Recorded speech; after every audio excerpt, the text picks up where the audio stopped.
تاسو ولې داسې ناکامه شوئ په سیکیورټي کې دا دونه لوی سړی یا دا دونه لوی مسلمانانو باندې حمله کېږي دا د سیکیورټي نااهلي ده رو د ملک کې مختلف داسې جلسې راوړي دي چې دې کې انتشار خوړی دهشتګردي کوي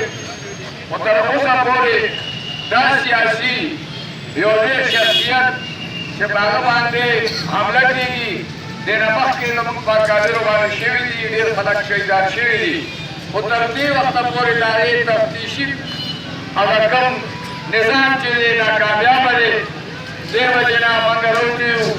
او دغه یو مزاحمتي مظاهره کوو او نورو خلکو باندې دا واضحه کوو چې دا اسلام او جمعیت علماء اسلام دا د یو څو شخصیتونو نوم نه دی ټیک ده دا زموږ اکابر دي دا زموږ سهاره ده خو دا به سبا دي او جمعیت علماء اسلام په دې ملک کې هم سیاست کوي هم د اسلامي نظام لپاره به جدوجہد کوي زموږ د کارکنانو په دې سره حوصلې خرابېږي نه الله تعالی دې دغه شهیدان وبخښي او کوم چې زخمیان دي الله دې ورته شفا کامله ورکړي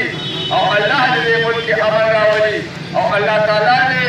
زموږ دا ملک د امن ګهواره وګرځوي او الله دې داسې حکومت په موږ باندې راولي چې هغه په دې څیزونو کې حساس شي او په دې اکابرو په دې مسلمانانو عوام باندې